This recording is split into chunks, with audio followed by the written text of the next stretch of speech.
You sit down to create something, a blank page, an empty canvas, a new project, and before you even start, your body tenses, your chest tightens, your mind floods with reasons why this isn't the right time. You tell yourself you're being practical, that you need to plan more, research more, wait until you're better prepared. But Jung understood what's really happening. Creativity doesn't feel exciting to you, it feels dangerous.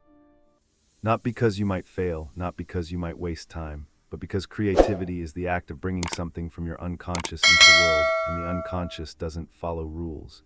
It doesn't care about your reputation. It doesn't care about being appropriate or safe or acceptable.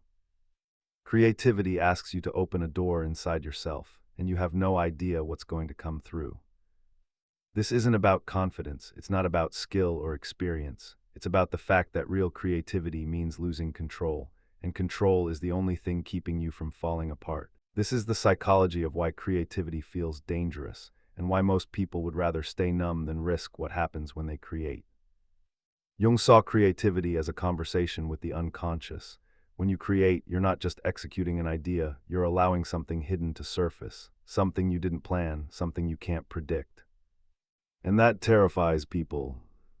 Because the moment you start creating, you lose control of the outcome. You don't know if what emerges will be good. You don't know if it will make sense. You don't know if it will reveal something about you that you weren't ready to show. Most people spend their entire lives trying to control how they're perceived. They curate their image. They manage their emotions. They say the right things, wear the right mask, play the right role. But creativity bypasses all of that. It reaches past your conscious mind and pulls something raw from the depths, and that raw thing doesn't care about your carefully constructed identity. So you avoid it, you stay busy, you stay distracted, you stay in your head where everything is planned, predicted, and safe. But here's what Jung knew: the things you're most afraid to create are the things that hold the most truth. The danger you feel isn't a warning, it's a signal. It's your unconscious telling you that something real is trying to emerge. And the more you suppress it, the more it distorts. It doesn't disappear. It just becomes anxiety, depression, creative blocks that feel like walls you'll never break through. What looks like self-protection is actually self-imprisonment. Creativity wasn't always dangerous to you. It became dangerous. Maybe you created something as a child and it was criticized. Maybe you expressed yourself honestly and were punished for it. Maybe you painted something, wrote something, sang something, and someone told you it was wrong, weird, too much. Maybe your family valued conformity over originality, politeness over passion. Maybe they said, stop being so dramatic, stop showing off, keep that to yourself. So you learned creativity is exposure, and exposure is dangerous. You learned that the safest version of yourself is the controlled version, the version that doesn't surprise anyone, the version that stays within the lines. And the world reinforced it. School didn't reward creative risk, it rewarded correct answers. Workplaces didn't celebrate unique perspectives, they celebrated alignment, efficiency, playing the game. Social media taught you that creativity is performance, that you only share the polished version, the version that gets likes, the version that doesn't make people uncomfortable. You learned that real creativity, the messy, unfiltered, uncontrolled kind, is a threat to your image, to your relationships, to your safety. But Jung would say, when you make creativity safe, you kill it, because creativity isn't about control, it's about surrender. It's about letting something larger than your ego move through you. And the moment you try to manage that, it stops being creation. It becomes performance, and performance is just another mask. Here's what creative fear looks like when it's embedded in your nervous system. You have ideas, but you never start them, because the moment you sit down to create, your body reacts like you're in danger, heart racing, mind spinning, a flood of reasons why this is a bad idea. You overthink everything. You plan until the project dies in the planning stage. You research until the research becomes procrastination, because thinking about creating feels safer than actually creating.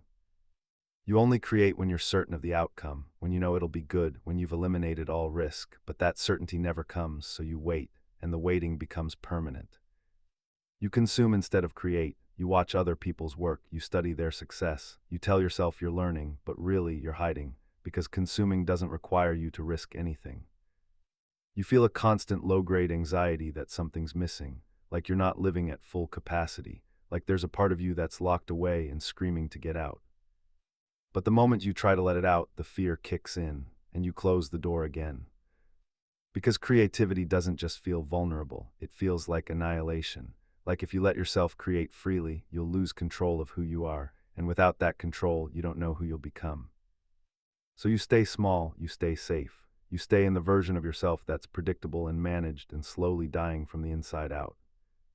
Jung would call this the shadow, the part of you that holds everything your conscious mind refuses to accept.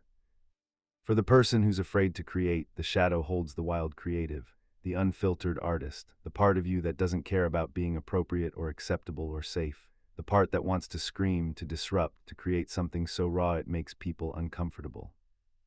And because you won't let that part out, it leaks. It leaks as resentment toward people who do create freely. You see their work and think they're just lucky, they don't have real responsibilities, they're not risking what I'd be risking, but deep down you know they're just braver than you. It leaks as bitterness. You had dreams once, ideas that felt urgent, but you didn't act on them. And now, years later, you see someone else doing what you were too afraid to do, and it stings, not because they stole your idea, but because they had the courage you didn't. It leaks as depression, a heaviness you can't name, a sense that your life is on rails and you're just going through the motions. That's not clinical depression, that's your creative self dying from neglect. It leaks as rage at yourself, at the world, at the fact that you've spent years playing it safe and you have nothing to show for it except a life that doesn't feel like yours.